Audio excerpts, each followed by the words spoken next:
na actually about sa mga kababayan natin na mas pinapanigan pa yung mga Chinese propaganda about din sa West Philippines. Para sa akin, nakakalungkot yan. Hindi mo malaman kung ano bang dahilan, bakit nila ginagawa to. Kung ang argument nila is, sila ba talaga ang mas makabayan na nag-iisip ng interest ng Pilipinas? Parang ang hirap namang i-explain. Kung sasabihin mong sila ang mas makabayan at pipiliin nilang ipamigay ang West Philippine Sea, masasabi mo bang mas makabayan sila dahil niisip nilang they're thinking of the future of our Filipino people dahil baka magkagera? Yan yung lagi nilang naratibo eh. Na kailangan nating mas maging tahimik, kailangan nating mag-de-escalate, kailangan nating huwag i-provoke ang China, otherwise magkakagera. Dahil dyan sa narrative na nila na yan, mas naniniwala silang mas makabayan sila. Pero, ang tanong ko nga dyan, sigurado ba talaga silang magkakagera? Eh sila nga lang mismo ang nagpapakalat ng ganitong informasyon sa mga kababayan nating Pilipino para takutin ang mga kababayan natin, para sila mismo maging divided tayo, hindi tayo magbigay ng suporta sa kay Pangulong Bongbong Marcos para tindigan natin ang West Philippine Sea. This is also the reason kung bakit President Bongbong Marcos has supported transparency strategy, wherein right information, factual narrative is being given to the public. Kasi nga, kung maling impormasyon ang ibibigay natin sa mga kababayang Pilipino natin na hindi naman nila nararating ang West Philippine Sea, babalik ulit tayo sa panahon na parang ang hirap ng paniwalain ng mga Pilipino na ang China, masama naman talaga ang ginagawa sa atin. Na ang China, pinahihirapan ng mga mangingisdang Pilipino. Kaya, we are actually asking for the support of embedded media, even social media partners, for us to be able to intensify and to have louder voice against dito sa mga fake news peddlers na to. It is our obligation as a nation na magbigay ng tamang informasyon sa ating mga kababayang Pilipino. Kung magiging successful ang mga trolls, ang mga fake news na to, na magbigay ng maling informasyon sa mga Pilipino, baka dumating ang panahon na sasabihin natin, huwag na tayo makipaglaban sa West Philippine Sea. Hayaan na natin yan. Sukuan na natin. And we're going to be remembered ng ating mga susunod na saling lahing Pilipino. Na si Commodore Tariela at kasama kayong lahat, ipinamigay na natin ang kinabukasan ng kabataang Pilipino. Sir, nakita namin na kasama po sa National Task Force yung DOJ. That being said, ipapalo up ko lang po dun sa question ni Sir.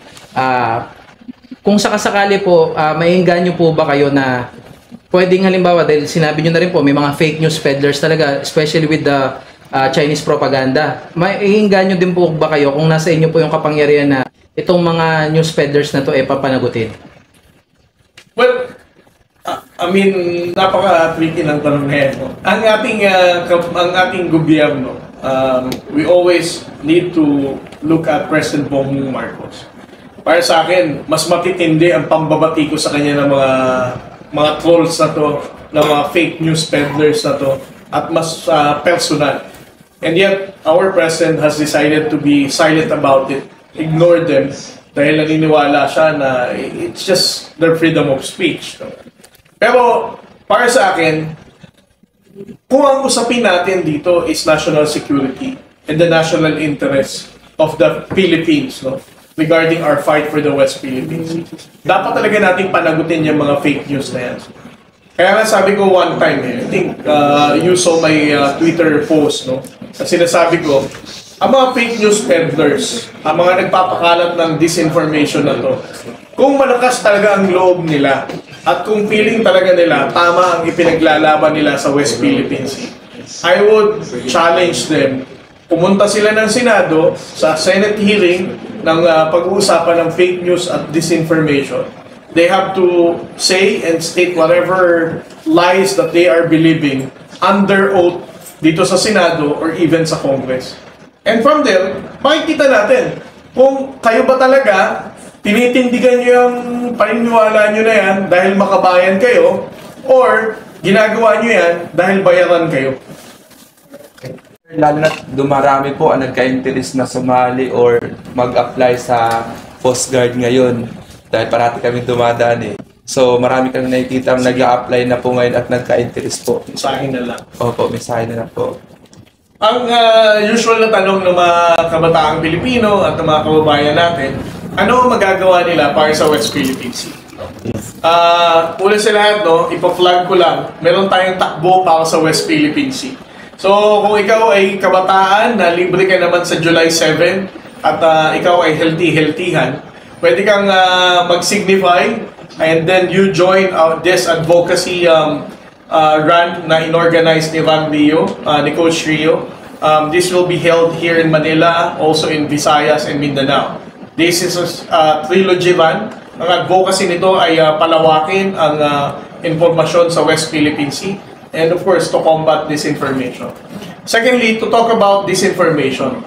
Alam naman natin na mga kabataang Pilipino, lahat yata ng social media platforms meron sila, no?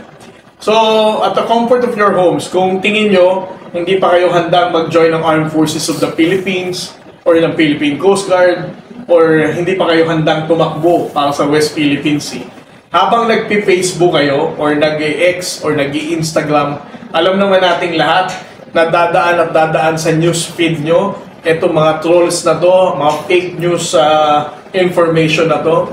Please care to comment, no? Imagine kung ang mga kabataang Pilipino ay i-call out itong mga trolls na to at mga fake news purveyors na to. Eh di mas magiging effective tayo. It is unfortunate, no, na may mga Pilipino na hindi masyadong nakakuha ng tamang impormasyon na nasisway itong mga trolls na to. Kung ikaw, kabataang Pilipino, and you are well aware of what's the effort of the government, I would like to request, no, to all the youth na gawin nyo tong patriotic duty. Please care to comment, call out those fake news trolls para hindi na sila maka-impluwensya ng mga tamang Pilipino. Again, our transparency requires the factual narrative para hindi masway ng People's Republic of China ang ating mga kababayan. Our president deserves to be supported by one nation. So, with the right information, tingin ko, we're going to awaken the sense of patriotism ng ating mga kababayan. Thank you.